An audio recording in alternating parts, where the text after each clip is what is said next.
c'est beau. Donc là maintenant on va passer à vraiment notre conférence technique. Donc comment construire une architecture basée sur les événements dans le cloud avec AWS. C'est plus facile en anglais. C'est plus facile en anglais. Donc on va se présenter rapidement. Donc moi c'est Guillaume. Donc je suis architecte technique au sein de BetClick. Donc je m'occupe de tout ce qui est un peu cloud, un peu des microservices, tout ce qui est un peu partie DevOps. Et voilà, et j'aime bien tout ce qui est AWS comme technologie. Et moi c'est Florian Garcia. Donc moi je suis back-end développeur, enfin développeur chez BetClick. Je fais partie des gars qui justement font un peu de Kotlin. Je touche pas mal un petit peu en ce moment à tout ce qui tourne autour de Kafka, de Kotlin, et des architectures, le tracing distribué aussi autour de Zipkin. Voilà, c'est un petit peu mes dadas du moment. Et on est là pour vous parler de ça. Déjà, petite question avant de commencer. Qui connaît AWS? Qui utilise AWS? Ah, il y a quelques personnes. Il y a des demi-mains levées. C'est bien. Donc en premier lieu, on va parler du contexte BetClick parce que c'est important de situer le contexte pour que vous compreniez les choix que l'on a fait. C'est un peu les clés de tout ça. Donc à savoir, en premier, c'est que BetClick, c'est un univers qui est réglementé et régulé. C'est-à-dire la réglementation, c'est-à-dire on doit lutter contre le terrorisme, contre le blanchiment d'argent, contre tout ce qui est PCI DSS, donc ça c'est les normes de paiement, tout ce qui est le jeu responsable pour qu'il n'y ait pas d'addiction aux paris sportifs. Et après, on a quelque chose en réglementation qui est ce que j'ai appelé, qu'on appelle dans le jargon PEP, donc c'est-à-dire que les politiques ne jouent pas chez nous pour éviter la corruption. Après, on est un pays régulé, c'est-à-dire on est une marque régulée, c'est-à-dire qu'on est présent en France où il y a l'Argel pour ceux qui connaissent. Au Portugal, on a d'autres choses, on est un peu régulé partout. Et en fait, BetClick opère aujourd'hui que dans les marchés régulés. Donc les marchés régulés, ça veut dire qu'on doit fournir des éléments, donc des coffres-forts, des volts avec certaines informations sur nos joueurs. Donc c'est assez important, ça va expliquer un peu notre architecture. Et ensuite, quelque chose propre aux paris sportifs, et notamment le sport. Donc il faut savoir que le sport, c'est la principale activité de BetClick aujourd'hui, parce que le casino n'est pas autorisé en France. Donc c'est vraiment le pari sportif en ligne qui est notre activité majeure. Et qui dit sport dit événement sportif, et qui dit qu'on a des pics suivant les événements sportifs, donc notamment le week-end, plus notamment une Coupe du Monde qu'on a eu l'été dernier, ou des matchs de Ligue des Champions. Donc c'est ce qu'on a appelé ici l'effet capital. Est-ce que vous aviez déjà entendu parler de cette notion d'effet capital? Non, ça vous parle pas? C'est simplement en fait que si votre boîte passe à la télé pendant qu'il y a Capital, pendant une émission de Capital, vous prenez un pic de trafic qui généralement vous fait tomber en fait. Et c'est un petit peu le genre de trafic que nous on subit à chaque fois qu'il y a un gros événement sportif. Donc on va l'illustrer. Donc ici c'est un exemple de trafic pour un match de Ligue des Champions. Donc ça va démarrer vers 21h le début du match. Donc de 20h jusqu'à 10 minutes avant, il y a les joueurs. Je vais juste préciser les active users, pardon. Un active user chez nous, enfin partout, c'est quelqu'un qui est actif. C'est-à-dire c'est juste pas qui est là pour regarder des cotes ou des choses comme ça. C'est-à-dire soit il se log, soit il fait un dépôt, soit il fait un mouvement, enfin quelque chose qui crée une transaction, notamment en base de données. À 20h, ça va monter progressivement jusqu'à à peu près 10 minutes, enfin 10-15 minutes avant le début du match, où là, les joueurs, avant que le match démarre, ils vont placer leur pari. Donc le match commence, et là, ils sont tous devant leur canapé, tranquillement installés, ils regardent le match. Donc s'il y a des buts, ça se peut qu'il y ait des pics sur les buts, en disant, oula, c'est pas bon, donc ils vont aller parier en live sur leur équipe. Donc ensuite, il y a la mi-temps où ils vont se connecter pour regarder ce qui se passe, ils peuvent placer des paris ou des choses comme ça. Seconde mi-temps, pareil, c'est très calme, c'est-à-dire on a beaucoup moins de trafic. Et ensuite, c'est ici, donc à la fin du match, dès que ça siffle, il y a l'arbitre qui siffle, et là, c'est tout le monde qui se connecte d'un coup. Pourquoi? Donc il y a les gens, ils vont cliquer en permanence, actualiser, je veux être payé. Et en même temps, il y a tout ce qui va se passer côté back, c'est-à-dire de l'autre côté, c'est-à-dire il va falloir qu'on règle nos joueurs. Soit ils ont gagné, soit ils ont perdu. Donc il va y avoir toutes les transactions côté base de données qui vont dire ok, il faut payer, il faut perdre, et il faut pas payer. Et donc si ils gagnent beaucoup, ils vont retirer. S'ils perdent, qu'est-ce qui va se passer? Ben, généralement, on va donner des bonus pour les fidéliser, des choses comme ça, des campagnes marketing. Donc les 15 minutes après un match, et notamment la minute qui suit le match, on a vraiment, c'est un peu ça l'effet capital, on a une explosion de notre trafic. Donc maintenant, on va parler de l'architecture au sein de BetClick. Donc notre architecture, donc ici c'est nos domaines, donc on retrouve le betting, le casino, le poker, je sais pas mis le turf, mais bon, le paiement, l'account. Donc on est un peu, on est sur du SOA, donc de l'architecture orientée service, où il y a tout qui est couplé, c'est-à-dire que l'account, pour parler au paiement, il faut qu'il connaisse l'URL, il faut savoir avec quelle API il va l'appeler, donc c'est assez fortement couplé, et on a toutes les informations échangées qui sont de manière synchrone et directe. Donc, qu'est-ce qu'il va se passer, par exemple, si je prends cet exemple où le paiement il a un petit problème, le paiement il est lent à répondre ou carrément il s'effondre. Vu que tout est couplé entre nos services, tout est en direct et tout ce qui est synchrone, mais qu'est-ce qui va se passer? Ça va impacter tout le long et ça se peut même que le site il ne réponde plus du tout parce qu'il y a un des services qui ne marche pas. Donc, un problème de résilience assez fort. Là, dans ce contexte-là, on est bien en train de parler de comment ça fonctionne actuellement. Vous pourriez nous dire qu'il existe plein de façons de pouvoir pallier ce genre de problématiques, comme le fait d'utiliser du circuit breaker ou ce genre de choses. On ne va pas vous expliquer toutes ces choses-là, il y a beaucoup de gens qui l'ont déjà fait. Nous, on va vous parler de la solution qu'on a décidé de mettre en place plutôt que de partir sur du code fait à la main. Ensuite, qu'en est-il de la performance? C'est-à-dire que là, par exemple, si je prends les calls unitaires, donc j'ai mon service account, lui il gère, il arrive, quand il fait ses tests, il arrive à faire à traiter 200 événements par seconde, il est assez content. Et de l'autre côté, il y a son ami qui est le paiement, donc lui il arrive qu'à gérer qu'à 100 événements par seconde. Donc qu'est-ce qui va se passer quand l'account va appeler le paiement? Il va devoir s'adapter au paiement, donc il va devoir passer à 100 calls par seconde. Donc c'est exactement ça, c'est dans une architecture qui est fortement couplée comme ça, en synchrone et en direct, il faut que c'est le service qui a la moins bonne perf qui va dicter l'ensemble de la performance de notre site. Donc c'est exactement ce que fait ce GIF, c'est la tortue est plus lente et il faut s'adapter à la tortue. Donc ça explique un problème de performance. Et qu'est-ce qui se passe généralement pour pallier à ça? C'est qu'on va corriger un service pour qu'il soit plus perf, et après c'est l'effet un peu boule de neige, c'est celui juste au-dessus qui va être un peu plus lent. Donc on progresse comme ça par étapes. Donc ça c'est les problèmes de l'architecture actuelle. Donc pour pallier à tous ces problèmes, c'est pour ça qu'on a pensé à ce qu'on appelle l'EDA, donc l'Event Driven Architecture. Juste avant, est-ce qu'il y a des questions ou pas? On l'a pas dit, mais si vous avez des questions, ouais. Interrompez-nous maintenant, posez-nous-les. Voilà. Donc qu'est-ce que c'est que l'Event Driven Architecture? Donc la première notion d'un Event Driven Architecture, c'est qu'est-ce que c'est qu'un événement? Donc un événement, c'est quelque chose qui est passé, ça c'est très très important, c'est-à-dire c'est fini, c'est dans le passé, et c'est immutable, c'est-à-dire quelque chose qui a changé, quelque chose qui est dans le passé, il ne pourra jamais changer. Je prends un exemple, j'ai modifié mon adresse elle est modifiée, c'est mon événement, ça s'est passé, elle a été changée, je ne vais pas revenir dessus, c'est trop tard, c'est fait. Donc c'est vraiment ça les deux notions importantes d'un événement, c'est le passé et immutable.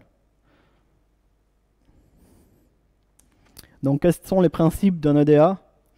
Donc le premier, c'est que le publisher, il va pousser des événements en temps réel. C'est-à-dire il ne va pas attendre quelques secondes, quelques minutes pour pousser. Il y a un événement qui est arrivé, qui est passé chez lui, il va le pousser. Et après, les consommateurs vont le consommer. Le deuxième principe qui est très très important, c'est on publie des événements informationnels, c'est-à-dire des informations, des événements d'information et pas des commandes. Donc il faut comprendre ce concept, quelle est la différence entre un event et une commande. Donc un event, c'est ce que j'ai dit, c'est dans le passé, c'est immutable. Par exemple, une adresse, elle a changé, c'est le passé, c'est fait. Une commande, ça va être, mon adresse, elle a changé, je vais dire à un service marketing, tu envoies un mail. Donc ça, c'est notre commande qui va dire à l'API, ok, tu envoies un mail. Donc là, on est vraiment sur des événements. L'autre principe très important, c'est ce qu'on appelle le fire and forget. C'est qu'il n'y a pas d'intégration point à point. C'est-à-dire, on a un événement, on le publie, on l'oublie et on passe à autre chose. On passe au prochain et on republie. C'est pas comme tout à l'heure où on va attendre la réponse de notre API. Ok, c'est pas ok. Là, on s'en fiche un peu. On va publier et on passe à autre chose. Donc c'est asynchrone et il y a un couplage minimal. Donc on peut penser qu'il n'y a pas de couplage, mais c'est faux parce que quand on produit un message, on envoie une enveloppe, donc on envoie un contrat et pour consommer ces messages, il faut forcément qu'il y ait un contrat entre les deux pour savoir qu'est-ce qu'on va consommer et qu'est-ce qu'on va faire de cet événement. Donc là, on va voir l'architecture d'un event bus. Donc on a des services qui vont publier, donc des événements toujours. On a ici un event transport, donc ce qu'on appelle un event bus qui va stocker ces événements. Et derrière, on a plusieurs services qui vont consommer ces événements. Donc si je reprends mon slide de BetClick du début, c'est beaucoup plus simple où on a nos domaines qui publient les événements et d'autres qui vont consommer et on consomme nos événements. Et là, il faut bien savoir que les flèches, en fait, elles sont dans les deux sens. C'est-à-dire qu'un service qui va vouloir pousser des événements va de la même façon pouvoir en écouter et réagir à certains événements. Le principe, c'est qu'un message du betting peut être écouté par le casino, par l'analytics, par le poker, etc. pour réagir à un événement, mais de façon différente en fonction du contexte. Donc, quels sont les avantages et les inconvénients d'une architecture EDA? Donc, le premier avantage, c'est que c'est fault tolérant. Ça résiste aux pannes, c'est-à-dire que là, actuellement, on va publier notre event bus. Si le service en face, il n'est pas up, ben, le message, il va pas être perdu. Quand il va pouvoir te revenir en vie, il va pouvoir le reconsulter. Il va pouvoir consommer son message et le consommer. C'est résilient. Donc, comme on a vu au début, le premier slide, on perdait le paiement. Ben, ça pouvait mettre tout notre système en danger. Là, ben, on perd le paiement. Il n'y a que le paiement qui est impacté. Tout le reste. Bon, ce que j'ai dit tout à l'heure, il y a un couplage minimal qui est un avantage aussi.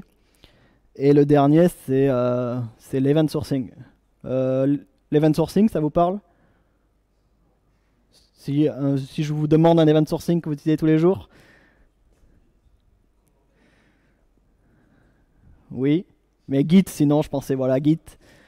Donc, un event sourcing, qu'est-ce que c'est? C'est tout qui va être logué. Donc, tous nos événements vont être logués. Et on va pouvoir, si on veut, reconstruire tout un système en entier en se basant sur les premiers événements et en les rejoignant tous un par un. Donc derrière, quels sont les désavantages? Donc déjà, la consistance des données. C'est-à-dire, là, si on veut des choses, il y a toujours des choses qui ont besoin des commandes. Si on veut quelque chose en temps réel qui est vrai à un instant T, l'event bus n'est forcément pas la bonne chose. Et le deuxième qu'on a mis, c'est un potentiel single point of failure. C'est-à-dire que si, ici, notre event bus, ben, il ne tient pas la charge et il pète au milieu, ben, en effet, on a un gros POF. Donc, on va expliquer plus tard comment on le traite et pour pas que ça devienne un SPOF. Et la remarque de fin de slide qui est très très importante, c'est une event-driven architecture. C'est pas bon pour tous les use cases. Donc je prends un exemple de chez nous qui est la balance, c'est-à-dire le joueur, combien il gagne, combien il a sur son compte BetClick. Ça ne pourra jamais être dans une architecture basée sur les événements. C'est une commande, c'est donne-moi ma balance. Elle est vraie au moment où on demande la balance. Une seconde après, elle a pu changer. Donc ça, c'est vraiment une commande. Et donc il faut les deux. Il faut du SOA pour les choses en temps réel. Et il faut de l'EDA, donc les driven architecture, pour tout ce qui est asynchrone et tout ce qu'on vient de voir. Pour l'histoire de la balance, vraiment, il a besoin d'avoir l'information directement exacte de combien d'argent il a sur son compte pour pouvoir justement placer un pari.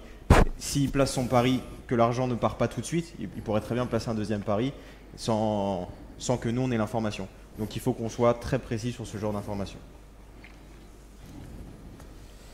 Donc maintenant on va se mettre un petit peu plus, maintenant qu'on voit à peu près comment ça fonctionne les architectures, les event-driven architecture, on va voir un petit peu plus comment ça se place dans le contexte BetClick et quels étaient nos besoins quand on a décidé la solution qu'on allait mettre en place.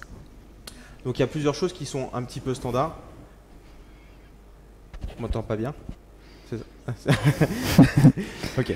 Il y a plusieurs choses qui étaient très importantes pour nous. Déjà, c'est comme dans un pub sub assez classique, on voulait pouvoir faire plusieurs lectures en même temps. C'est-à-dire qu'avoir plusieurs groupes de consommation et à l'aide de ces groupes, pouvoir traiter les événements de façon différente pour un même événement. Donc plusieurs lectures. On voulait aussi pouvoir avoir de la reprise sur erreur, avoir un mécanisme qui nous permettrait, dans cas d'erreurs multiples sur le même message, de pouvoir le rejouer, avoir un moyen de le faire. Avoir bien sûr du monitoring pour tout système qu'on veut mettre en production. On veut avoir cette capacité de monitoring. Mais on voulait aussi avoir ce qu'on appelle du schema management. Donc on parlait de couplage tout à l'heure. Il y a un couplage entre les consommateurs et les producteurs. Et donc on voulait avoir un moyen de pouvoir valider que les formats de messages étaient corrects et donc qu'il y avait un contrat qui était entre le consommateur et le producteur. Et comme on l'a dit aussi, chez BetClick, on fait du .NET, on fait du Kotlin, et du coup, il ne fallait pas que le choix du langage, que les langages qui puissent communiquer avec ce bus soient bloquants. Et en plus de ça, donc, sur la partie droite, c'est un petit peu plus général, on voulait que ce soit simple, pas cher, parce qu'on est plutôt, nous, en train de partir sur du cloud, sur AWS, comme vous allez le voir. Et donc, on voulait quelque chose qui soit pas cher, si possible managé, pour avoir à s'abstraire des coûts de gestion en infrastructure, des coûts humains. Et on voulait qu'en termes de scalabilité, on puisse tenir ces fameux effets capital, avec une latence très faible pour quand même garder une réactivité assez forte et avoir une expérience utilisateur qui est des plus satisfaisantes. Et bien sûr, tout en étant hautement disponible, parce que ça va devenir, c'est un petit peu le centre de notre architecture. Vous avez des questions jusqu'à présent ou c'est bon? C'est Cool. parfait. Donc là, on va passer sur plusieurs technologies qui existent, plusieurs outils qui existent pour faire des EDA. Et on va voir un petit peu comment ça fonctionne de façon un petit peu globale. Et après, nous, notre ressenti par rapport à notre étude pour savoir qu'est-ce qu'on a choisi. Donc on va commencer par un outil d'AWS. Alors, qui connaît SQS dans la salle? Parce qu'il y a des... Ouais, alors il y en a 3, un peu plus. Non. Il y a les gens de BetClick, mais ils comptent Les pas. gens de BetClick qui connaissent. Donc SQS pour Simple Queue Service, c'est un petit peu un outil de base dans AWS et globalement c'est la queue que vous avez l'habitude d'utiliser. Donc vous avez un producteur, un consumer et vous empilez vos messages dans une queue et le consommateur va les lire. La petite particularité, c'est que comme c'est distribué, le fonctionnement standard d'SQS va pas vous garantir. Donc comme on le voit dans le premier, c'est le SQS standard. Donc vous allez récupérer vos messages, mais vous n'avez pas de garantie d'ordre. Si vous voulez avoir la garantie d'ordre, il faut utiliser le mode FIFO. La petite problématique, c'est que ça va impacter vos performances. On en parlera Juste tout de là. suite. Donc pour chacune des technologies, on va vous mettre un petit tableau. Alors c'est très lié à ce que nous, on voulait faire et à notre cas d'utilisation qui est de partir sur quelque chose de simple, qui fonctionne et d'itérer à partir de ce besoin-là. Donc nous, qu'est-ce qui nous plaît chez SQS, c'est que déjà c'est complètement managé. Vous avez 0 serveur à gérer, vous n'avez rien à faire. Vous lui dites juste crée-moi un topic et vous pouvez directement, enfin crée-moi une queue et vous pouvez pousser vos messages dans votre queue et lire vos messages dans la queue. Donc ça c'est quelque chose qui nous plaît beaucoup. En termes d'auto-scaling, c'est managé et ça auto-scale tout seul. Donc pas de serveur, pas de scaling à gérer. Ça prend la charge comme il faut. C'est hautement disponible. On a un mécanisme de dead letter qui fait que si jamais vous lisez un message et que vous processez, vous spécifiez le nombre de retries que vous voulez, mais une fois que vous l'avez lu X fois, il passe dans une queue dead letter. Donc ça c'est un mécanisme qui est assez cool. Ça nous permet de voir s'il y a un message qui est bloquant, de ne pas avoir à le rejouer à l'infini et de pouvoir dire bah, tu me le mets de côté et puis on va voir ce qu'on en fait. En plus de ça, on a la possibilité de jouer avec les rétentions. Alors c'est pas un mécanisme pour lequel on a des besoins tous les jours, mais ça nous permet de dire au bout de 30 jours, si personne n'a consommé le message, tu peux considérer qu'il n'y en a pas besoin. C'est maximum 14 jours pour SQS, Voilà. donc pas 30. Et c'est quelque chose qui ne nous intéresse pas vraiment parce qu'en fait, il y a SQS, c'est read once. C'est-à-dire que quand vous avez un message qui est poussé et qu'il est lu, une fois qu'il est lu, il est perdu. Il est perdu dans le sens où vous l'avez consommé et il n'est plus à consommer. Donc ça, c'est quelque chose qui ne nous plaît pas pour justement avoir cette lecture multiple dont on parlait un petit peu plus tôt. Et aussi, il y a la question de la performance. Alors c'est relatif puisqu'on a le droit à 300 requêtes par seconde, ce qui peut faire 3000 messages en gros. 3000 messages par seconde, on peut récupérer. Mais on sait qu'on peut aller facilement dans ces ordres de grandeur-là. Et le first in, first out pourra être utilisé, mais ça dépend du cas d'utilisation. En termes de pricing, c'est un pricing qui est assez avantageux puisqu'on est à 40 centimes du million de requêtes. Et après, on a simplement du coût de transfert AWS. Donc chez AWS, c'est assez standard. Quand vous sortez de la donnée d'AWS, vous allez payer des coûts de trafic réseau. Et là, qui est à 9 centimes par gigabit. Donc ce coût, juste pour info, c'est le coût pour une queue standard. Si on va sur une queue FIFO, c'est 10 centimes plus cher le million de requêtes. C'est ça. Des questions sur SQS? Donc je passe à autre chose. Non, c'est clair? Cool. Le deuxième service dont on va parler, c'est SNS. Donc SNS, c'est Simple Notification Service. Un peu à la classique AWS, mais c'est vraiment bien parce que ça va fonctionner un petit peu comme un facteur qui va distribuer votre message. Vous allez envoyer un message dans un topic SNS et ce message, après, va être envoyé à tous les gens qui se sont abonnés à ce topic. C'est le facteur avec l'option photocopie. C'est ça. Et du coup, on peut envoyer des messages à partir des SNS dans SQS, dans Lambda ou directement en HTTP. Donc en fait, il y a une intégration assez forte avec les outils AWS, mais pas que. Donc si vous voulez rappeler quelque chose, vous pouvez envoyer des emails, vous pouvez envoyer des SMS. Donc il y a vraiment une panoplie de protocoles qui est supportée, qui est très intéressante. Et donc comme je le disais, cette fonctionnalité qui permet de supporter plein de protocoles, pour nous c'était quand même assez cool. De pouvoir envoyer des SMS, de faire des appels HTTP directement si on veut appeler directement un service externe ou quelque chose. Donc ça c'est quelque chose qui est plutôt bien de notre point de vue BetClick. En plus, comme SQS c'est complètement managé et ça autoscale tout seul, hautement disponible comme la plupart des services AWS. Et un petit truc qu'on a trouvé bien sympathique, c'est qu'il est possible de mettre des filtres sur des topics SNS, ce qui fait que vous pouvez décider, lorsque vous enregistrez en tant que subscriber à SNS, vous pouvez lui dire « Moi, je ne veux que les messages qui respectent telle valeur. » Donc, potentiellement, je ne veux que les messages où il y a plus de 5000 € de dépôt ou des choses comme ça. C'est le facteur avec l'option photocopie et qui sait gérer le spam. Voilà. Et donc, à partir de ça, vous pouvez gérer des besoins qui vont être une clarité qui est assez petite. Donc, par contre, en moins bien, c'est que s'il n'y a pas de subscription sur votre topic SNS, en fait, vous envoyez votre message et personne ne le reçoit. Et une fois que le message est parti, il est perdu. Il n'y a rien qui le sent tout de suite à ceux qui écoutent, mais après, il n'y a aucun stockage. Donc, dans un pub-sub où on veut pouvoir faire de la relecture, de la reprise sur erreur, etc., là, du coup, ça colle pas. En termes de coût, on est à 50 centimes du million de requêtes et plus un coût d'envoi qui va dépendre du protocole que vous allez utiliser. Typiquement, si vous envoyez votre message SNS dans SQS, c'est gratuit. Par contre, si vous faites du SMS, vous allez payer en fonction des opérateurs téléphoniques et du pays. Voilà. Donc, en fonction de ça, vous avez des coûts additionnels. Un autre outil AWS qui permet de faire du PubSub, c'est Kinesis DataStream. On va se focaliser sur DataStream et pas FireHost. FireHost, c'est juste un truc qui va vous permettre de pousser d'un endroit à un autre dans AWS. DataStream, c'est un peu plus complexe puisque vous pouvez avoir beaucoup de sources d'entrée et lire avec plusieurs groupes de consommation. Ils le vendent. Ah oui, j'en ai pas parlé, mais les petites définitions que je vous ai mises, en gros, quand c'est AWS, c'est la doc d'AWS, donc ça peut être un petit peu connoté en termes de marketing, ou alors en fonction des cas. Et donc là, ils nous disent que c'est super, que c'est de la milliseconde en real time pour faire du coup avec des choses très scalables. Ce qu'il faut savoir avec Kinesis, en fait, c'est que vous allez gérer des shards et qu'un shard a une capacité comment dire, de forme qui est fixe avec l'électrique d'envoi par seconde, par shard. Donc c'est un petit peu le truc qui est embêtant. Il y a un mécanisme d'auto-scaling. Là, je commence par les cons, il faudrait que je vous parle des pros après quand même.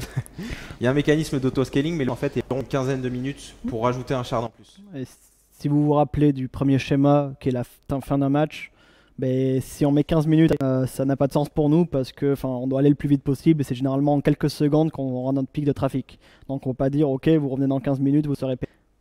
C'est complètement managé, un peu comme SQS SNS, hautement disponible et c'est vraiment en fait c'est leur outil PubSub. Donc c'est un peu ce qu'on vous présentait tout au début. L'Evenbus en fait c'est du PubSub et là c'est exactement ce que fait cet outil-là.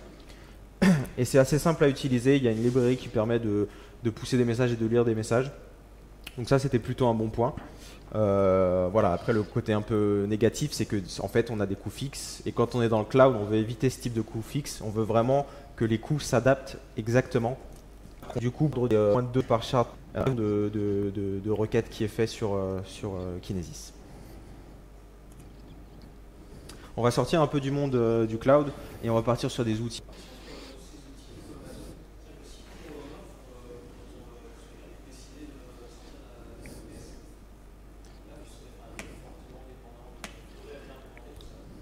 Alors oui et non, ça va dépendre pourquoi. Typiquement, tu le verras un petit peu plus tard, mais la façon dont on produit et dont on consomme dans AWS fait qu'on n'est pas fortement couplé avec eux.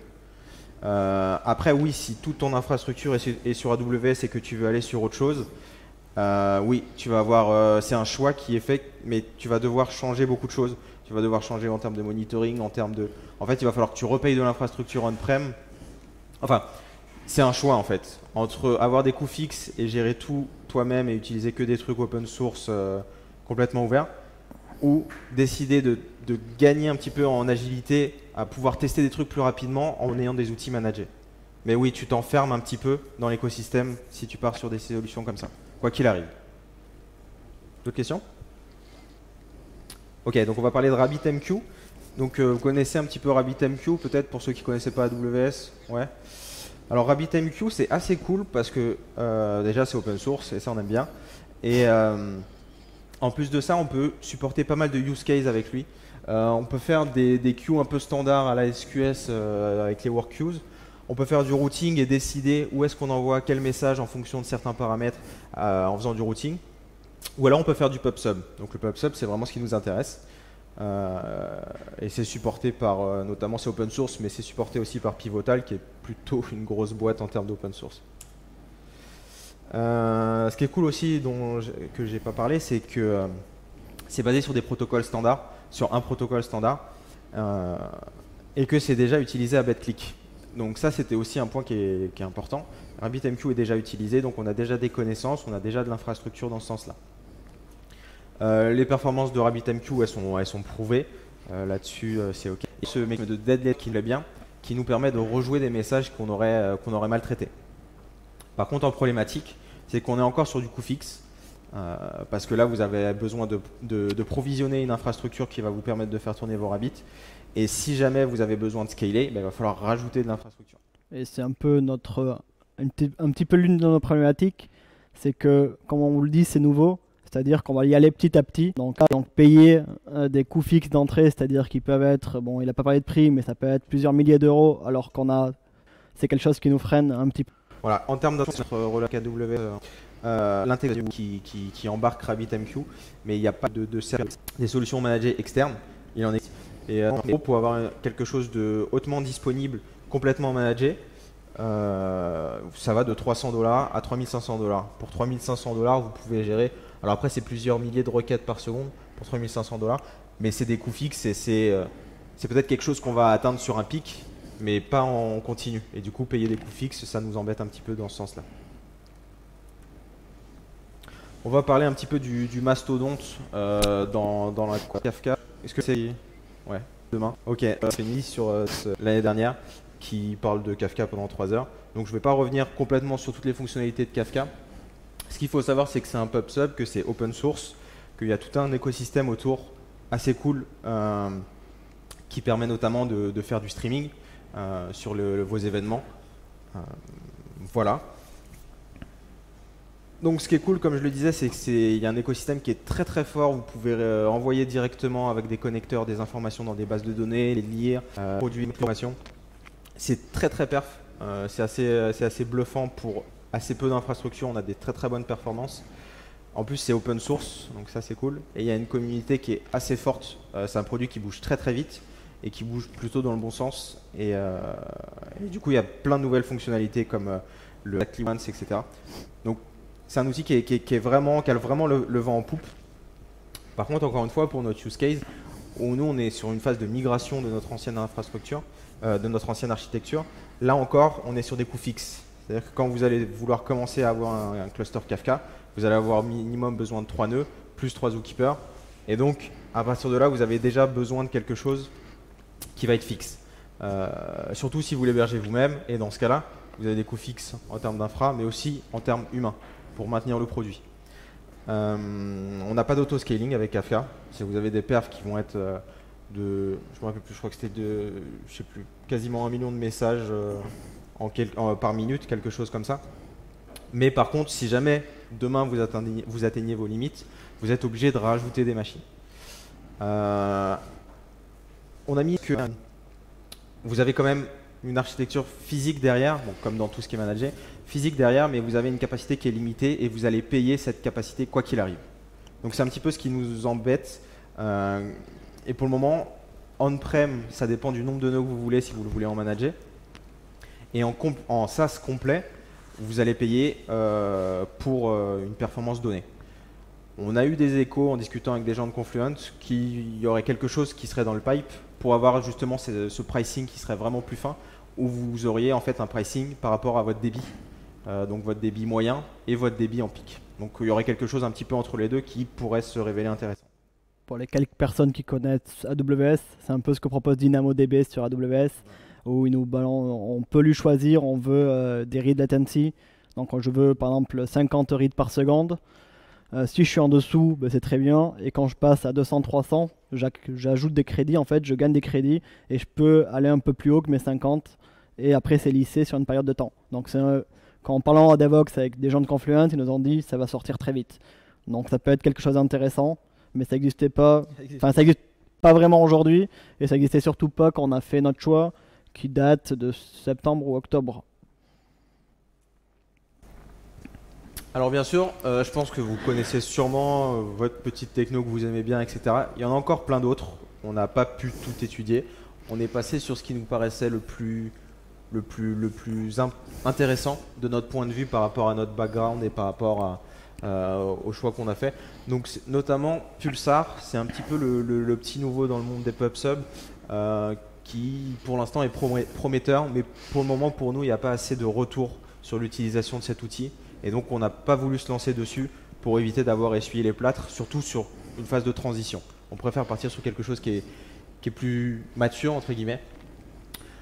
PubSub et Azure Event Hubs, on les a regardés mais de très loin, parce qu'on est assez content de la relation qu'on a avec AWS et on ne se voyait pas avoir à manager un troisième cloud provider ou deuxième en fonction des cas. Et donc voilà, donc il y en a sûrement d'autres, mais c'est pas ceux qu'on a retenus. Donc, notre choix. On va vous parler de notre choix. Attends, est-ce que tu penses qu'ils oui, savent qu'est-ce qu'on va choisir? Une petite devinette. À quoi vous pensez du coup comme choix? Alors là, il y a du lapin. Qui dit lapin? SNS qui a dit? Non? Bon, on va vous dire parce que... Bon, et bien notre choix, c'est un mix entre SNS et SQS. Donc, comme on avait dit tout à l'heure, SNS, il gère beaucoup de protocoles dans SQS. Donc, si je reprends ici, au milieu, on a notre event bus du schéma de tout à l'heure. Donc, SNS, donc c'est notre petit facteur. Donc, lui, il va recevoir des events qui sont rangés par topic.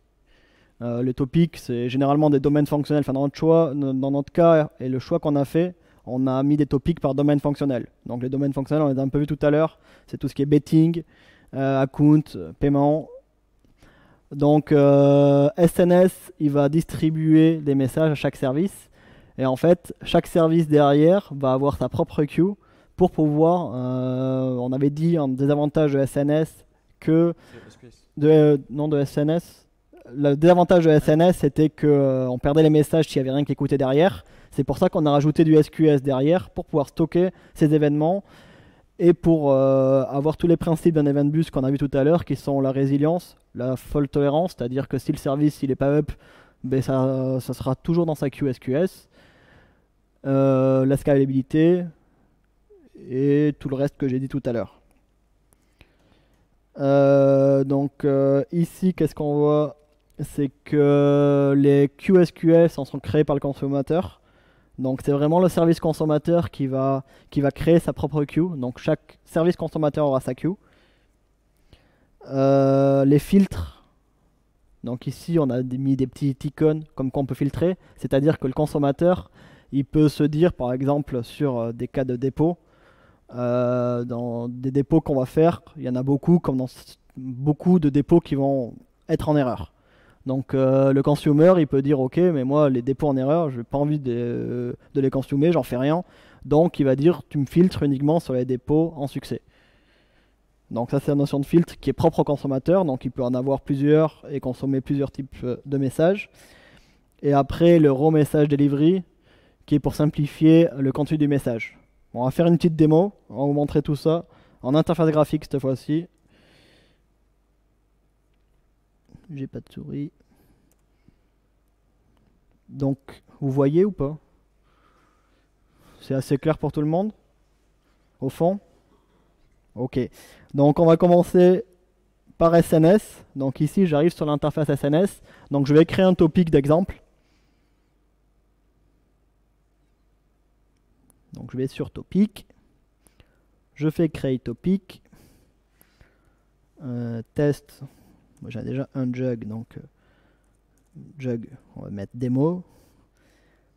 Ici, bon, il y a, ça c'est mon nom du topic tout court. Après, j'ai quelques options. Je ne vais pas rentrer dans les détails si ça vous intéresse. Donc, c'est de la sécurité notamment, des policies pour gérer les accès, de l'encryption si on veut mettre de la sécurité, et des logs, donc qui peut être utile. Ça on le verra dans la partie monitoring tout à l'heure. Donc là, je crée juste mon topic SNS, et derrière, je vais créer, donc si je suis un consommateur, je vais créer ma queue. Donc là, j'ai pas de queue par défaut, donc je vais en créer une.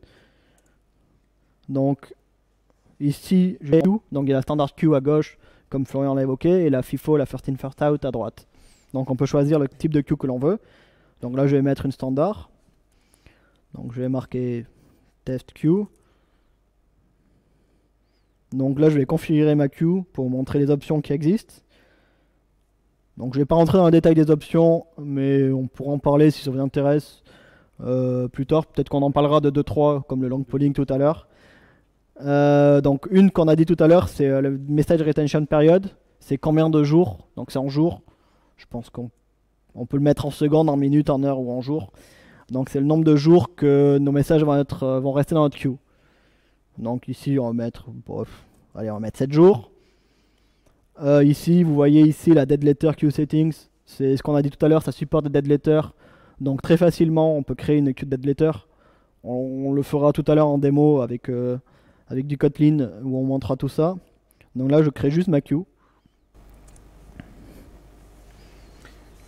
Et donc là, pendant qu'il va lancer le truc, tout ce qu'on fait là, on vous le montre en interface graphique, mais bien sûr, avec AWS, tout est accessible via les API.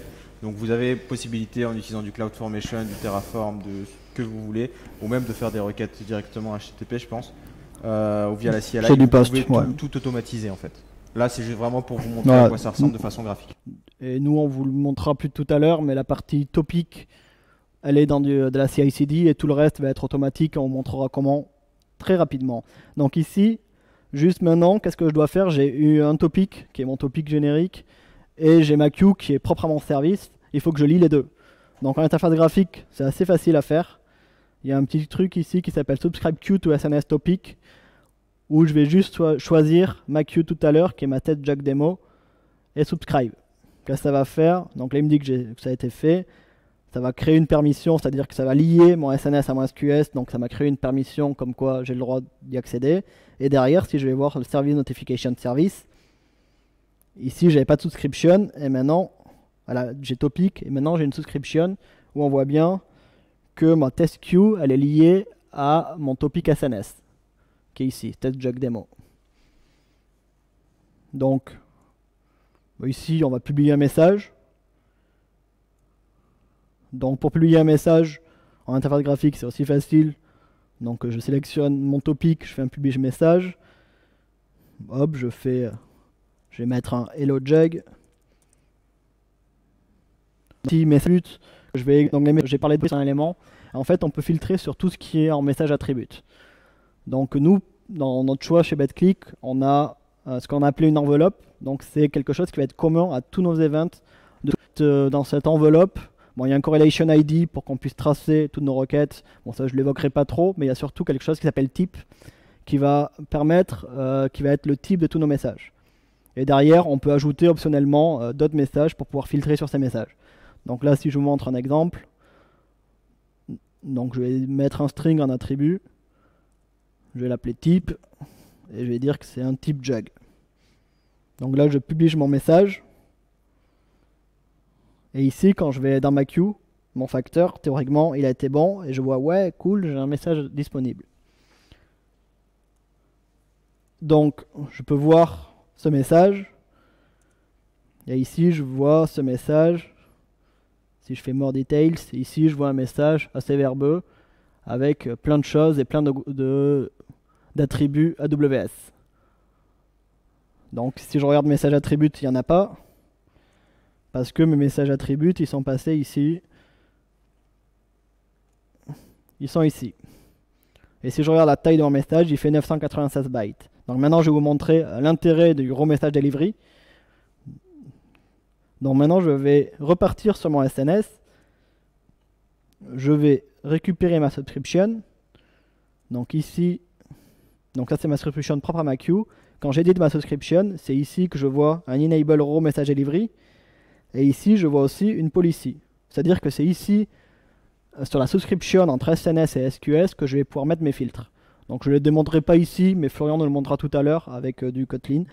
Mais ici, si je mets juste l'enable raw message delivery, vous allez voir ce que ça fait. Donc là, je save.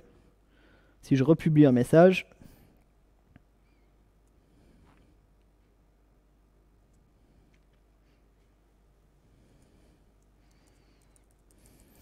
donc j'envoie un hello. J'envoie également. Bon, on va quand même le faire. On va mettre un petit type. Coucou. Je publie un message. Et ici, normalement, j'en ai deux. C'est cool, j'en ai bien deux. Donc, je regarde le contenu de ma queue. Et ici, que je vois avec mon message delivery. Donc, j'ai à la place de 996 bytes, j'ai 11 bytes. Donc, ça peut être très très intéressant quand on a dit qu'on payait les coûts en sortie. Donc, déjà, on a divisé presque par 10 le contenu. Et si je regarde mon message, il est beaucoup plus simple. J'ai juste mon message body qui est hello. Et j'ai mon message attribut qui arrive ici où je les vois bien. Donc c'est pour ça que c'est ça l'utilité du raw message, de faire un enable sur le raw message. Voilà, vous avez des questions sur cette partie-là? Oui.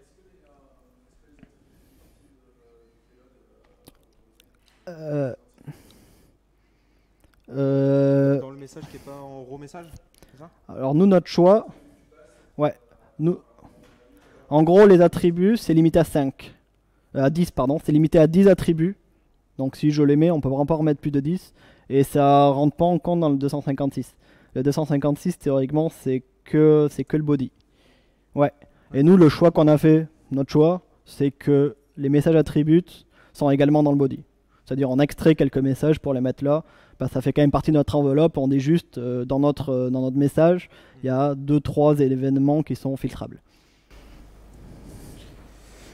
Une petite information aussi sur cette slide. Tout à l'heure, on disait que SQS, le problème, c'est qu'on ne pouvait pas lire deux fois un message qui était dans SQS.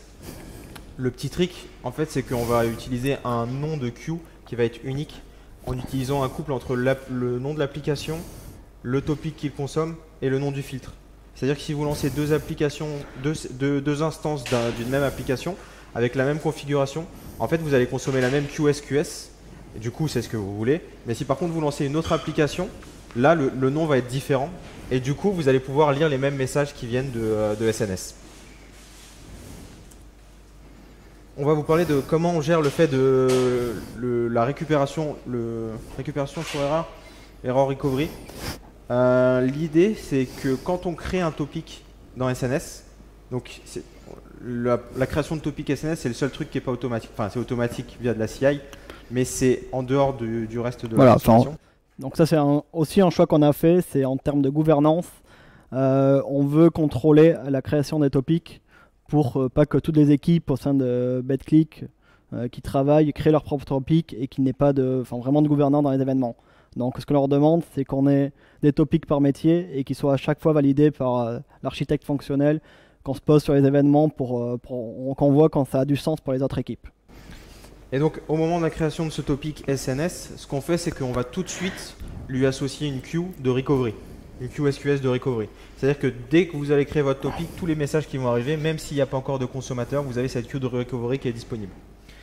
Et l'idée derrière, c'est que cette queue de recovery, elle va pas être consommée, elle va simplement être consommée à l'aide d'un petit service de recovery qui, lui, vous allez pouvoir l'activer à la demande pour dire bah, repousse-moi les messages depuis cette date, par exemple. Donc il va consommer sa queue, il va décider à partir de quand il renvoie les messages et les repousser soit directement dans une queue SQS, soit dans SNS.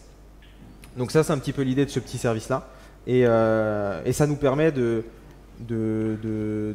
jouer avec le fait que peu importe quand est-ce qu'on lance un nouveau service, si on a besoin de ce qui s'est passé dans le passé, on est capable de le récupérer. Ouais. Et vous comprenez, soit SNS, soit SQS. En fait, si on remet tout dans SNS, c'est tous les consommateurs qui ont besoin de ces événements qui vont les recevoir de nouveau. Et si on envoie directement dans SQS, il peut y avoir potentiellement qu'un seul service qui a un problème parce qu'il y a eu une mise en prod le matin, et il a mal généré, il a oublié de faire quelque chose, donc il faut faire de la reprise de l'erreur spécifique à un service ou à un microservice. Donc dans ce cas-là, le recovery service, il va envoyer directement juste au service incriminé, c'est lui qui a un bug. Et l'autre point que Florian a oublié, c'est que ça, faire le backup, tant que le recovery service il n'est pas up, c'est 100% gratuit. C'est-à-dire on paye rien. Ouais. C'est SNS, SQS, c'est gratuit. Donc on a des rétentions, on lit pas nos queues si on n'a pas besoin, donc on a 0 request. Donc ça c'est quelque chose qui est gratuit. On va payer uniquement si le recovery service y part, ou là on va payer les requests de SQS et on va payer notre service. On va parler un petit peu de monitoring. Le monitoring. Donc le monitoring, ici on a quelque chose qui arrive qui s'appelle Amazon CloudWatch. Donc qu'est-ce que c'est Amazon CloudWatch? C'est le service d'Amazon qui centralise tout le monitoring d'Amazon. Donc que ça soit vraiment tout le monitoring, notamment en termes d'infra. Donc ici on est sur quelque chose de serverless, c'est ce qu'on disait tout à l'heure, on n'a accès à rien. Ce que je vous ai montré là, les deux écrans, c'est vraiment la seule chose dont on a accès. Donc derrière, automatiquement, il va créer des CloudWatch tout seul sans nous le dire, il va créer des CloudWatch, il va créer des métriques dans CloudWatch. On peut en rajouter un peu plus, c'était l'option que je vous ai montré, j'ai dit ça peut être intéressant. Donc ça en gros ça fait de l'échantillonnage sur ce qui arrive et on peut faire de l'échantillonnage sur les messages qui arrivent pour les mettre dans CloudWatch.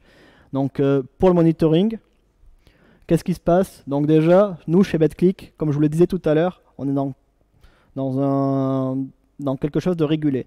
C'est-à-dire que nos compliance, donc l'Argel en France, le SRIGE au Portugal et autres, ils nous obligent d'avoir toutes nos logs de manière centralisée ça dépend des régulations, mais certaines pour 3 mois, certaines pour 1 an, mais ils nous obligent à avoir tout au même endroit. Donc, nous, qu'est-ce que l'on a fait? Donc là, je vous prends l'exemple de Elasticsearch, de Elasticstack ou de Datadog, mais si vous avez d'autres solutions de monitoring, ça marche aussi. Donc nous, on a un peu de Centréon. Qu'est-ce qu'il va faire? C'est CloudWatch, il est accessible avec une API. Donc, il faut aller dire à CloudWatch, tu me donnes cette métrique, et vous le mettez dans votre outil de monitoring. Et c'est assez bien fait. Datadog, c'est très facile à intégrer. Elasticstack, c'est pareil. C'est qu'il y a des plugins qui existent. Centréon, pareil. On a quelque chose de Nagios qui va poler directement et les mettre dans ses outils. Donc là, j'ai fait un petit exemple avec Datadog. Donc voilà, Datadog, ça c'est sur les QSNS. Donc il va nous dire si le service il est up ou pas, le nombre de messages qu'il a traité, qu'est-ce que c'est qui est en erreur ou pas, de l'ensemble de nos topics. Et pareil avec SQS. Donc là, c'est quand on a fait le test, on avait une queue qui s'appelle test application test jug. Elle faisait du 0,02 messages par seconde. Et après, c'est toutes des métriques propres à une queue. Donc, qui doit être nettoiement proche de 0. Si elle monte, ça veut dire qu'on consomme mal. Donc, on peut également faire de l'alerting. Donc, ça, pareil, soit CloudWatch, il peut faire directement de l'alerting. Ou soit, si vous utilisez d'autres choses comme VictorOps ou d'autres choses, Centreon, enfin ce que vous voulez, votre monitoring, votre alerting, vous pouvez de la même manière aller chercher dans CloudWatch pour déclencher une alerte. Ou, le mieux, si on peut également le faire, CloudWatch est capable de déclencher des AWS Lambda ou directement des SNS. C'est-à-dire on va faire un AWS Lambda qui va déclencher un SNS, qui va envoyer un SMS ou un appel ou ce que vous voulez. Donc c'est assez facile. L'idée c'est que comme il y a tout dans CloudWatch, on peut les récupérer pour les mettre autre part, mais ça c'est vraiment un peu propre au fait qu'on veut avoir tout au même endroit pour centraliser entre ce qui existe sur notre architecture on-prem et ce qui arrive un petit peu sur la partie cloud.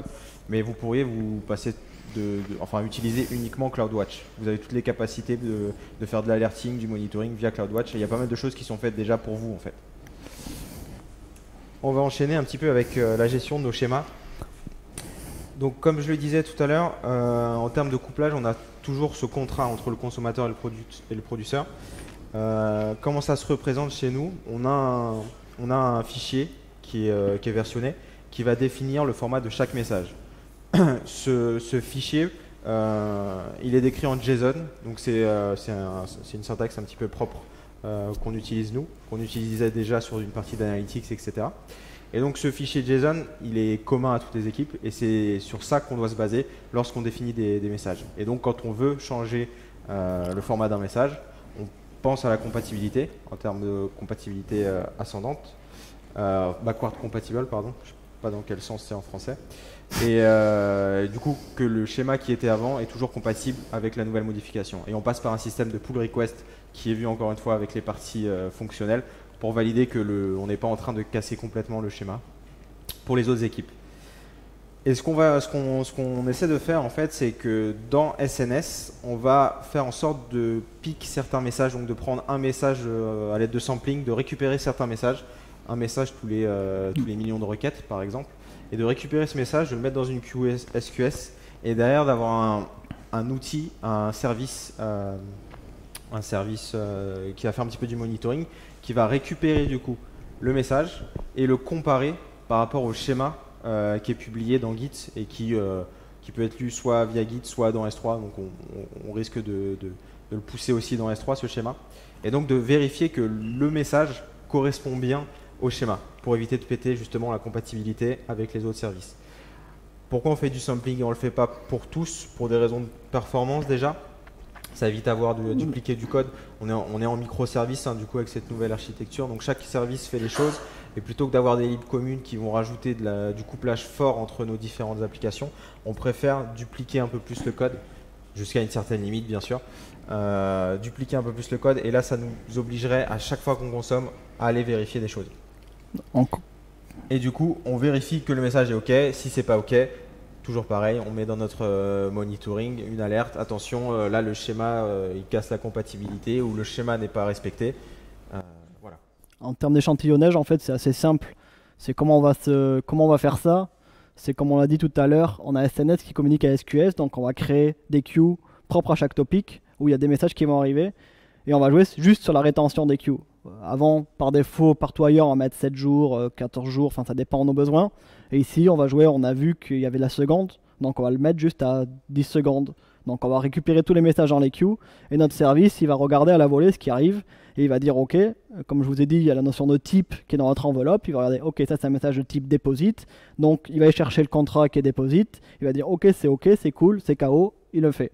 Donc l'échantillonnage, il est assez facile à faire, rien qu'avec SQS.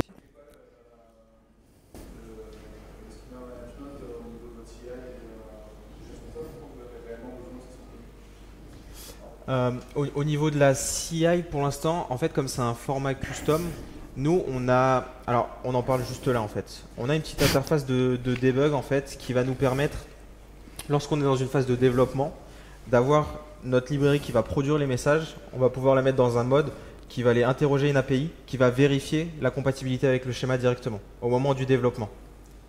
Donc, en fait, on ne l'a pas directement au niveau de la CI, on a déjà pensé.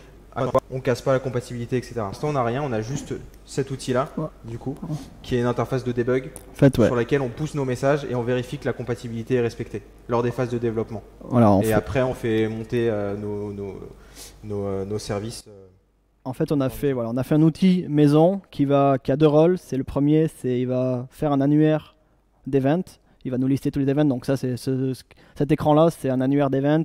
Il va regarder ce qui est mandatory comme field, ce qui peut être filtré, des choses comme ça. Et il y a aussi la partie debug où en effet, là, les développeurs, quand ils vont utiliser notre lib, ils vont publier, ça va publier ici. Ils vont dire en temps réel, ok, c'est KO. Et c'est tout sur les environnements de staging. Donc on a aussi des QA qui vont aussi pouvoir regarder, se connecter et dire c'est OK, c'est KO. Ça répond un peu à ta question ou ouais. D'autres questions? C'est la version globale. Donc voilà, donc ici c'est tout ce qu'on a parlé bout à bout sur une version globale de notre Event Bus. Donc où on retrouve vraiment la partie Event Bus au milieu. Tout en haut, on a la partie avec CloudWatch, le monitoring. Ce que l'on vient de dire, c'est-à-dire schema management tout en haut, et ici tout ce qui est la partie recovery service. Donc avec toutes ces briques, on a à peu près couvert tous les principes de tout. L'idée, là, c'est si vous avez un peu de tout ce qui est Eventbus, etc., vous pouvez vous poser la question, ouais, mais comment je fais du dumpé pour garder un an, quelque chose de simple et qui fonctionne. Et c'est à ça que répond en fait ce schéma-là. Maintenant, on va vous parler de comment on fait pour interagir un petit peu avec du coup ce bus. Donc, ce qu'on a fait chez BetClick, c'est qu'on a développé une librairie pour produire et une librairie pour consommer. Alors, pourquoi on s'est embêté à faire cette petite librairie? C'est assez simple en fait, parce que du coup,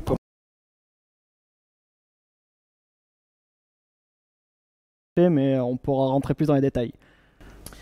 Et du coup, comment elle fonctionne cette librairie? Elle se base sur deux annotations. Pour le moment, à voir peut-être pour en ajouter après.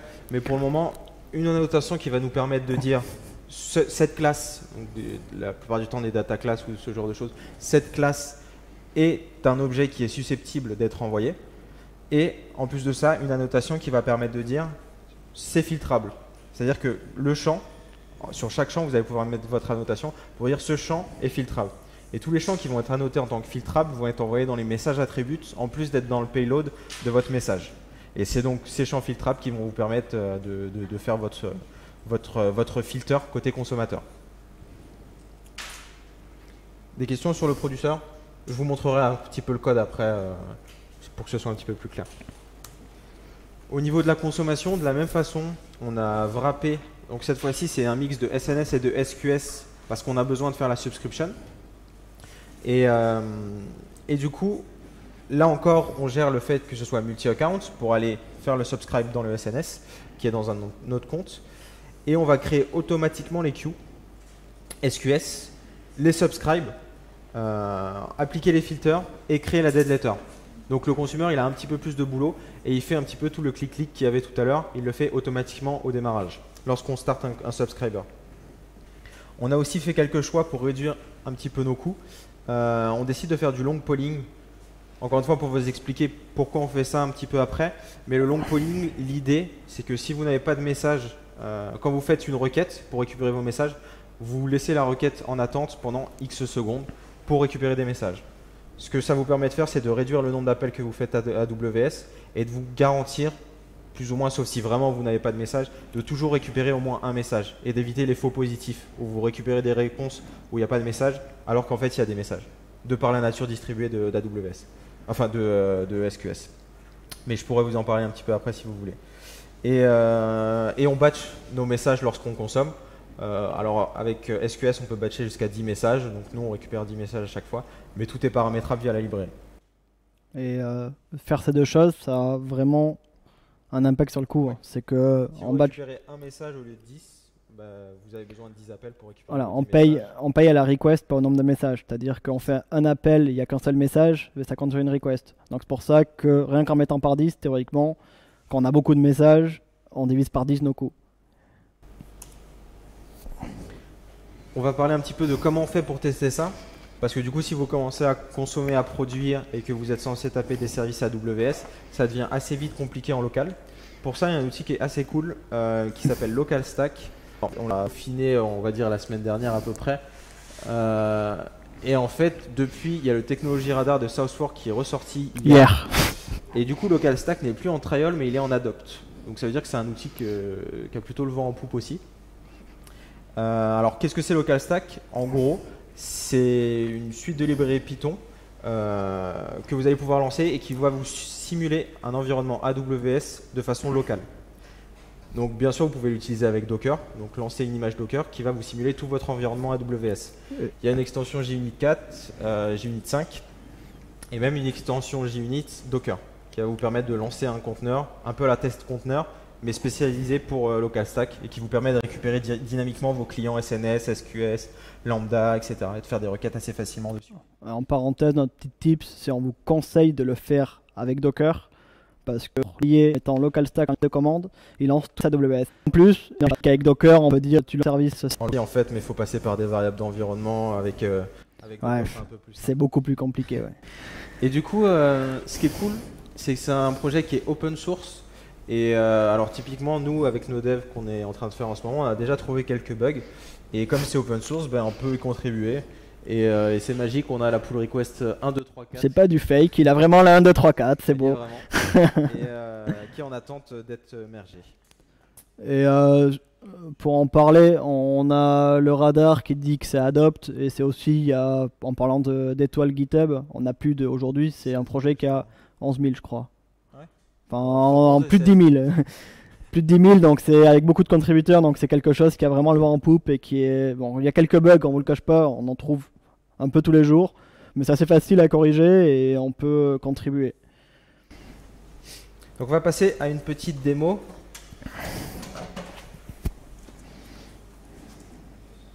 Alors, je vais vous montrer plusieurs choses. Presentation mode. Je vais mettre en mode présentation, ne vous inquiétez pas. On va commencer d'abord par vous montrer comment on fait pour produire, enfin, à vous montrer la librairie de publication de messages. Ah bah, elle est déjà là en fait. Donc c'est du Kotlin. Qui est familier de Kotlin ici? Ouais, il y a du monde. Plus qu'AWS. C'est pas mal. Donc on a ici notre librairie Kotlin. Et donc, dans cette librairie Kotlin, on a un SNS service. Donc, elle n'est pas appelée directement. Le SNS service n'est pas appelé directement. Il y a d'abord un autre service par-dessus qui, lui, va wrapper ça pour que ce soit complètement transparent du point de vue du client. Mais dans l'idée, ce qu'il fait, c'est qu'il va créer du coup un client SNS. Et au moment, voilà, il fait plusieurs choses. Au moment où on va décider d'envoyer un message, on a une méthode publish dans l'autre interface. Je vous la montrerai quand je vous montrerai le code. Et cette idée, c'est que cette méthode publish, elle va d'abord vérifier que le message, c'est bien un message qui contient la notation dont on a parlé un petit peu plus tôt. Donc il y a aussi le message state ici, mais pour l'instant, ce n'est pas implémenté, donc elle n'est pas utilisée dans les différents codes. Et donc ça vérifie que cette notation est présente. Ensuite, on va construire du coup cette fameuse problématique de multi-account. On a une méthode pour aller construire du coup l'ARN de notre topic en fonction d'un account ID. On a ensuite quelque chose pour transformer notre message en JSON. Alors c'est pas juste du parsing, c'est aussi pour ajouter une notion d'enveloppe qu'on a chez BetClick, la fameuse notion d'enveloppe dont on parlait tout à l'heure avec le correlation ID et le type. Le correlation ID est remis automatiquement et généré automatiquement s'il n'est pas présent. Et le type... on l'a pas là, enfin on le gère pas. Il est passé dans tous les contrats. La méthode de publish, finalement, elle est assez standard. On va simplement envoyer notre message avec les messages attributes. Et pour construire les messages attributes, c'est là où il y a un petit peu de gymnastique. Alors, ça utilise de la réflexion. Mais du coup, on vérifie que sur les différents champs de la classe qui est passée lors de l'appel, on passe une classe, on vérifie que s'il y a une notation filterable, dans ce cas-là, on l'ajoute à notre map d'attributes. Et normalement, vu qu'il y a le type et que le type, il a quoi qu'il arrive, ça fait partie de l'enveloppe, il a toujours le filterable, il y en a forcément un. Après, il y a, je sais pas si on le voit ici, mais c'est ce que je disais tout à l'heure, les fils sont limités à 10. Enfin, les champs attributs sont limités à 10 par... Voilà. Après, petite spécificité, on est obligé de faire un gros when un petit peu comme ça, parce qu'au niveau AWS, les types AWS, ils ont toujours leur type spécifique à eux, et du coup tous les types nombres vont être des types number et les types booléens et string vont être des types. Il y en a un peu plus. J'ai mis rapidement tout à l'heure drop down list. Pour l'instant, on a mixé deux parce que c'est deux qui nous intéressent, mais il y a le array et le binary, mais le binary sert pas à grand chose parce qu'on peut pas filtrer sur des binaires. Je vais vous montrer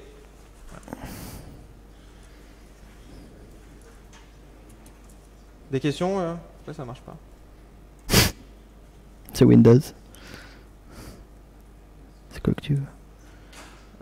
Alors, il va wrapper du coup, comme je le disais, SQS, SNS. Au-dessus de ça, il y a un autre, il y a un manager qui va vous permettre en fait, ce que fait un consommateur, c'est qu'il va lancer un thread pour consommer à part. Et du coup, nous on a un manager autour qui va au-dessus, qui va nous permettre de pouvoir récupérer le statut de chacun de nos threads et ça va nous permettre de faire des health checks, etc. dans nos microservices. Et donc lui, c'est vraiment unitaire pour gérer la consommation. Donc comment ça fonctionne? On a encore des to-do, hein, c'est pas fini. C'est utilisé, mais il y a encore des améliorations possibles. Il y a toujours des améliorations possibles. On a cette méthode subscribe qui va être appelée en interne et qui va créer la subscription, la queue et la subscription. Donc ça, c'est la méthode que je voulais vous montrer un petit peu. Donc on prend pour un topic donné une configuration de queue. Cette configuration de queue, ça va tout simplement être de dire qu'est-ce qu'on veut en termes de rétention, en termes de visibilité, de temps de visibilité des messages quand ils sont consommés, quel filter on veut mettre, etc. Et l'idée, c'est qu'on va d'abord créer la queue dans SQS, récupérer l'ARN de la queue qui vient d'être créée, créer une dead letter ici, récupérer l'URL de la queue ici, une fois qu'elle a été créée, récupérer son ARN et après derrière on va créer une policy à notre queue pour lui setter ses configurations, pour lui dire que la dead letter elle est placée à un endroit donné. En fait, ouais, les queue policies. Oui, pardon. Et juste avant, ici, du coup, on a notre appel de subscribe qui va dire pour un topic donné, SNS, je lui associe la queue donnée avec le filter suivant. Quand je fais la petite démo tout à l'heure, j'ai cliqué sur un seul petit bouton qui était subscribe queue to SNS. Donc ici, en termes de code, on doit le faire en deux temps. C'est créer donc la SNS service subscriber, ça va créer la subscription côté SNS.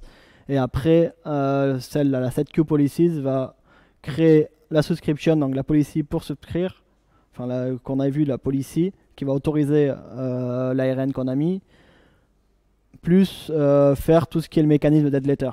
Donc c'est vraiment ce que j'ai fait en un clic, qui est un peu plus compliqué en termes de code, où il faut le faire en 2-3 méthodes. Et je vais vous montrer du coup la petite application qu'on a faite pour utiliser les librairies, pour vous montrer un petit peu comment ça fonctionne. Donc c'est alors il n'y a aucun framework, c'est vraiment du Kotlin tout seul avec juste les deux librairies. Donc il y a un petit peu de choses un peu à la main pour gérer les properties pour la configuration, pour que ce soit un peu plus simple pour les tests. Mais voilà. Donc qu'est-ce que ça fait? C'est que ça lance un consumer. Ça lance, du coup, ça appelle la méthode, ça va appeler une méthode pour lancer le subscribe. Et derrière, on va publier des messages et on va juste, voilà, en fait, on va publier nos messages directement pour qu'ils soient consommés par les consommateurs. Notre consumer, à quoi il ressemble? Donc là, c'est un petit peu le truc un peu relou pour gérer nos properties, parce que du coup, tout est du any, il sait pas, c'est du l'objet, donc on doit tout caster à la main. Mais ici, c'est toutes les properties qui sont disponibles lorsqu'on veut configurer notre consommateur. Donc, en utilisant le préfixe de l'application ainsi que le filter, qui est défini un petit peu plus loin, c'est comme ça qu'on va construire notre nom unique pour le consommateur. Donc ça, c'est mon constructeur, hein. Enfin, c'est l'init de mon constructeur. Et du coup, une fois qu'on appelle la méthode startConsumer, ça va récupérer la configuration pour la queue. Donc là, on définit sur quel topic on veut écouter, avec quel filtre. Donc vous voyez ici notre filtre, je vous montrerai un peu la config après du filtre. Mais en gros, on va filtrer tous les messages qui sont en jug. Le message wait time, c'est notre fameux long polling. La rétention, c'est combien de temps on veut regarder notre message. Retry, c'est combien de fois on retry avant de mettre en dead letter. Et le timeout, c'est quand je consomme un message, combien de temps je ne le laisse pas consommer par quelqu'un d'autre avant de considérer qu'il est reconsommable. Et voilà. Et après, on a juste cette méthode du coup start subscription que je vous ai montré que je vous ai pas montré tout à l'heure, mais qui est du coup dans le manager, dans laquelle on lui passe sur quelle config il faut qu'il s'enregistre, et ensuite une map qui prend en clé un string qui va correspondre au type de notre événement. Donc ça, c'est un petit peu spécifique par rapport à la notion de type qu'on parlait tout à l'heure. Et quelle méthode appliquer à ce type. Donc là, on a une méthode, une fonction process content qui du coup, d'après la signature ici, qui doit prendre un SQS message. Et du coup, qui tout simplement ici va écrire le contenu du message, mais va aussi mettre dans une liste qui est globale le message qui a été consommé. C'est un peu crade, mais c'est vraiment pour les besoins du test. Pour le publisher, c'est assez simple. De la même façon, on retrouve des propriétés. Il y en a beaucoup moins parce qu'on a juste le count, la région et le endpoint SNS qui est là simplement pour les tests. Je vous montrerai après. On a de nouveau, enfin, on a cette classe, la fameuse classe dont je parlais tout à l'heure, qui va nous permettre de dire c'est un message de notification et je peux filtrer ici sur le champ qui s'appellera filter. Et derrière le publish message, vous voyez, c'est vachement plus simple là. On a juste le publish, en même temps il fait moins de choses. Le publish dans lequel on spécifie sur quel topic on envoie notre message. Et ensuite, notre objet de message, donc là c'est une data class, on spécifie ses paramètres. Donc avec un type test, un message qui va incrémenter avec un compteur qui est incrémenté. Et dedans, pour notre champ filter du coup, qui va être passé dans les messages attributes, une valeur qui va être entre jug et nope en fonction de si c'est modulo 2. Donc globalement, on va pousser 10 messages en 10 secondes et on ne récupérera que un peu plus de la moitié là, puisqu'on commence à 0. Voilà, en dessous c'est juste pour faire de la glue, pour lire nos properties. Hop. Ce qu'on va faire, c'est que je vais le lancer pour... Pourquoi c'est rouge? Parce que t'as mis un caractère bizarre. Quelque part. Mais c'est pas celui-là que tu lances de toute façon. Ah oui, c'est pas celui-ci que je lance de toute façon.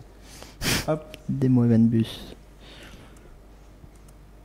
Donc on va lancer notre application. Donc là on va faire les vrais appels AWS sur un vrai compte. Si ça veut bien. Ça va arriver. Je vais montrer le test en attendant qu'il se lance. Donc vous voyez, non, vous voyez pas bien. T'as clic Non. Bon, ça voilà. y est. Ça y est, c'est parti. Donc là on a notre application qui va se lancer. Et voilà, et là on a nos messages. Donc le seul endroit où on a un print ici, je sais pas si... Le seul endroit où on a un print, c'est vraiment dans notre fonction de consommation. Donc ça veut dire que là, on repasse bien dans la AWS. Je vais vous montrer à quoi ça ressemble dans la console, tout ce qui a été créé. Et derrière, c'est bien notre consommateur qui vient récupérer les messages et qui vient les lire. Donc voilà, ça tourne dans un thread à part. Donc une fois que vous avez lancé vos consommateurs, si vous avez 10 consommations à faire en parallèle, vous avez 10 threads. Ça ne pose pas spécialement de soucis parce que vous récupérez les messages 10 par 10. Après, faites attention si vous jouez avec des threads locales et des trucs comme ça. Mais bon. Hop, donc ça c'est un petit peu pour la consommation. Je vais vous montrer à quoi ça ressemble après le reste. Et pour les tests, c'est vachement simple. Il y a une extension qui existe de... Il faut que tu mettes en mode présentation. Passe en mode présentation. Tu y es? Je suis en mode présentation. Ok. J'ai des problèmes de vue. Donc on peut utiliser une extension JUnit 5 Local Stack Docker Extension. Derrière, on peut la configurer avec cette annotation-là. On peut lui spécifier les services dont on a besoin. Donc là, dans notre cas, SNS et SQS. Dans notre setup, on va juste créer le topic SNS pour qu'il puisse derrière s'abonner, consommer, etc. et créer les queues SQS. Et derrière, là, on fait pas grand-chose. On fait juste un app run et on vérifie que notre tableau qui a une portée globale a bien une taille qui est de 6. Donc c'est un test assez simple. Mais derrière, en arrière-plan, il va vous lancer un conteneur Docker avec les bons paramètres, attendre qu'il soit prêt. D'ailleurs, il vous le dit. Là, il dit que le hostname, c'est bien localhost. Il va lancer son conteneur, local stack. Il attend qu'il soit prêt et après il le lance. Là, le conteneur local stack qui est lancé, c'est un conteneur local stack que nous on a buildé. Parce qu'il y a la pull request en 1, 2, 3, 4. Et voilà, et là, du coup, on a bien le même comportement et à la fin, il va vérifier qu'il y a bien les 6 messages. Hop. Ouais, je vous laisse la fin du test parce que sinon... voilà, c'est vert. Je vais vous montrer juste dans SQS ce qui a été créé. Donc là, il y avait qu'une queue et maintenant, waouh! Donc on a bien notre test application, test jug avec le filter qui s'appelle juste filter. Là, je l'avais appelé comme ça. Et la dead letter qui est créée.